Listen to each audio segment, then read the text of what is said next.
Bonjour. Théodore Adorno, note sur la littérature. Adorno, avec Walter Benjamin et Herbert Marcuse, principale figure de l'école de Francfort. Le domaine littéraire ne saurait être l'application d'une philosophie. Il est lui-même philosophie et connaissance de la société, car il est investi d'une fonction de connaissance. C'est dans l'art que se révèlent les enjeux sociaux, le rapport de l'individu à la société. Goethe, destiné à voir les choses illuminées, non la lumière.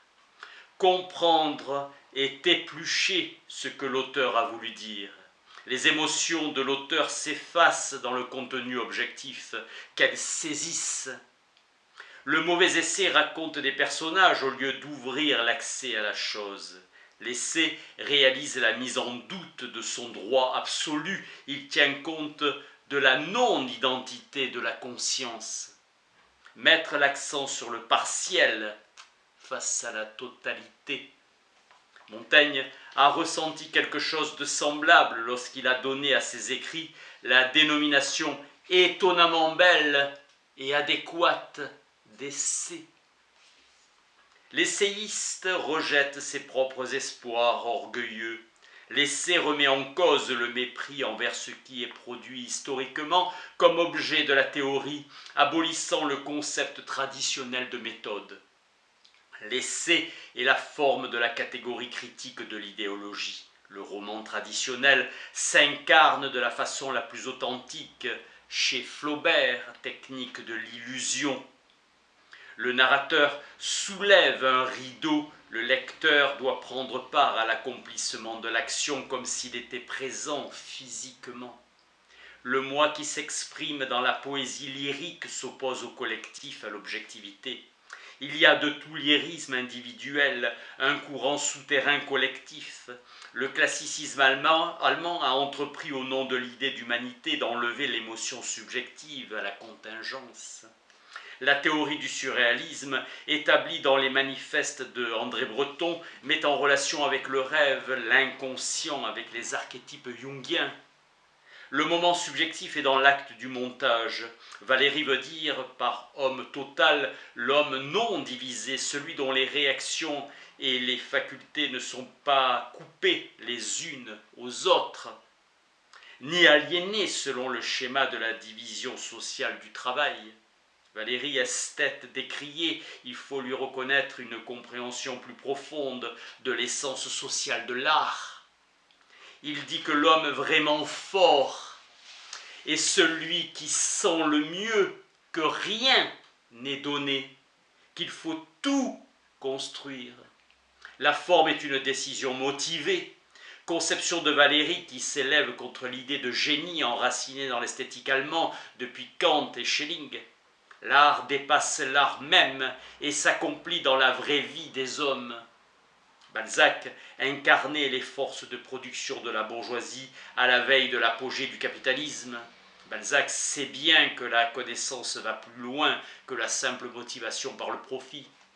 Il devine que le secret de l'amitié, c'est l'élément maternel. Il vouait un amour particulier aux Allemands. Plus il s'éloigne du monde, plus il s'attaque à sa réalité en le créant. Ce qui anime ses romans, c'est la tension entre les passions humaines et une conception du monde qui a tendance à ne plus tolérer la passion qui dérange la machinerie. L'aspect romantique de son œuvre provient subjectivement d'un retrait par rapport à l'histoire. Balzac étudie toutes les nuances de l'avarice. Il est libéré de l'illusion bourgeoise selon laquelle l'individu serait essentiellement pour soi. Le bon sens est toujours en alerte pour repousser la tentation de l'esprit. Hegel a célébré le réalisme de Balzac. L'esprit universel, selon Hegel, le grand mouvement de l'histoire, c'est l'avènement de la bourgeoisie capitaliste. Aversion de Valéry contre le monde organisé. La banalité lui sert de critère, du non vrai. Plus l'œuvre se détache radicalement du sujet, plus celui-ci y a agi. l'œuvre dure en tant qu'elle est capable de paraître tout autre que son auteur l'avait faite. Valérie affirme la force non par la proclamation mais à la manière d'Hegel dans sa séparation d'avec le sujet, mépris de Valérie pour l'inspiration. L'œuvre n'est pas un cadeau, mais quelque chose d'exigeant qui lui refuse le bonheur et l'oblige à un effort sans fin. L'artiste valérien est un mineur sans lampe, les galeries commandant ses mouvements. La poésie est une survivance à une époque de simplification du langage. L'œuvre d'art devient plus qu'elle n'est. L'indéfinissable, c'est ce qui est inimitable.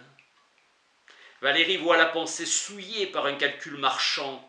Ce qui a le plus de valeur ne doit rien coûter.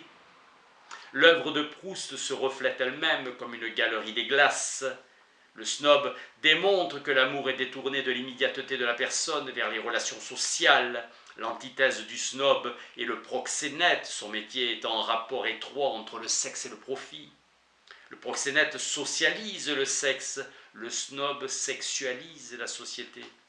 Proust décrit la vie dépourvue de sens, il cherche à reproduire la vie. Anatole France lui servit de modèle. Georges Lukács applique en matérialiste dialectique la catégorie de la réification comme principe de la problématique philosophique. Il prétend avoir une pensée radicalement historique. Immanence du sens, vieille idée qui lui est chère, il conçoit l'art comme une forme de la connaissance qui ne s'oppose pas à la science comme l'irrationnel. La solitude en tant qu'a priori de la forme est un pur paraître. Goethe prêchait le renoncement. Je me garde superstitieusement d'écrire le titre d'un ouvrage avant d'en avoir au moins terminé le plan. Les anciens qui craignaient la jalousie des dieux considéraient les titres des œuvres comme tout à fait négligeables. Les Signes remarquent que le titre est la gloire de l'œuvre. C'est leur révolte impuissante et téméraire contre le sort qui frappe toute gloire. En dépit de toute canonisation, on ne dispose d'aucun dictionnaire de Karl Marx. La philologie est complice du mythe, elle bloque les issues. J'ai appris que Kant est une sorte d'écriture codée où l'on peut déchiffrer la situation historique de l'esprit. Siegfried Kracauer me présentait la critique de la raison pas seulement comme le système de l'idéalisme transcendantal, mais aussi comment les moments objectifs et ontologiques y affrontent les moments subjectifs et idéalistes. Kracauer rappelle que la pensée, en regardant derrière soi, ne doit pas oublier ce dont elle s'est nécessairement débarrassée pour devenir une pensée. L'Amérique s'est montrée supérieure à beaucoup de pays européens de l'époque hitlérienne, dans la mesure où elle a donné à tous les émigrants la possibilité de travailler sans les maintenir dans un statut d'assisté permanent. La catégorie du choix, qui est guérardienne, à l'origine reprend chez Sartre l'héritage de la parole du Christ, qui n'est pas avec moi et contre moi. Mais sans son contenu théologique concret, Sartre n'attend pas de la littérature qu'elle change réellement le monde. L'écrivain est soumis à une obligation précise, celle de la chose et non celle du choix. Même le slogan national-socialiste, le sacrifice seul et libérateur, pourrait recouvrir l'idée du choix en soi. Chez Brecht, le démontage du personnage du chef se prolonge par la construction des rapports économiques et sociaux à l'intérieur desquels le dictateur agit. Il serait barbare de vouloir encore écrire de la poésie après Auschwitz, exprimant en négatif l'impulsion qui anime la littérature engagée devant le tableau Guernica de Picasso. Un officier demanda si c'était lui qui avait fait ça. Et Picasso répondit « Non, c'est vous ». La littérature qui se met au service de l'homme, comme la littérature engagée, trahit l'homme en trahissant la cause. Maxime d'Heidegger, pour l'amour de ce qui vient en poème, l'éclaircissement doit viser à se rendre lui-même superflu. Avec Hölderlin, le langage s'oppose à l'expression subjective. Le sujet n'existe en tant que tel que par le langage. L'acte de Hölderlin Faire parler le langage lui-même est romantique. Le génie lui-même est nature. Le langage de Goethe se crée en même temps que son contenu. Walter Benjamin mourut victime de la persécution nazie. Ses pensées ont une couleur lumineuse. Ce qu'il écrivait donnait l'impression d'être issu du mystère. Ses thèses ne s'appuyaient pas sur une révélation, mais sur une expérience différente, qui ne respectait pas les limites et les interdits devant lesquels la conscience bien dressée s'incline ordinairement. Sa méthode spéculative rejoint la méthode empirique. Benjamin a toujours disposé d'une capacité de donner des définitions avec une rigueur désuète, renoncement au travail philosophique sur toute immédiateté de l'existence, concept d'image dialectique qui se voulait objectif et non psychologique. Sa philosophie est inhumaine. L'homme est son lieu et le théâtre de son activité. Un des premiers à remarquer l'antagonisme qui fait que l'individu pensant de la bourgeoisie est devenu problématique jusqu'au tréfonds de lui-même. Seul le sacrifice de la vie fit de Walter Benjamin cet esprit que faisait vivre l'idée d'une condition dépourvue de sacrifice. Schiller conclut par les vers « La vie est grave, l'art est gai », paraphrasant Ovide. C'est justement par son édifiante futilité que l'art est intégré dans la vie bourgeoise et soumis à elle comme une contradiction qui la complète. L'absence de finalité de l'art, c'est sa façon d'échapper aux contraintes de la conservation de soi, mais l'art pris dans ses formes de la réalité sociale afin de la modifier est pris dans des contradictions insolubles.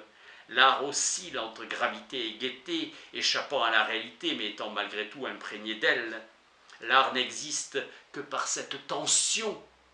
Le bonheur est dans le langage qui va au-delà du simple étant. Le rapport entre la gravité et la gaieté de l'art obéit à une dynamique historique. Depuis que l'industrie culturelle a mis la main sur l'art, elle fait partie des biens de consommation et sa gaieté est ensorcelée. Le moment de gaieté consiste en la liberté de l'art par rapport à la simple existence. Dans l'art contemporain, on voit se dessiner la fin de l'alternative entre la gaieté et la gravité, le tragique et le comique, la vie et la mort. L'art renie tout son passé. Le contenu de vérité de la joie semble aujourd'hui inaccessible. Le tragique se décompose car il revendique le sens positif de la négativité, celui que la philosophie a appelé la négation positive. L'art avance dans l'inconnu, comme plongé dans le néant dont les œuvres d'art avancées décrivent les figures. Merci.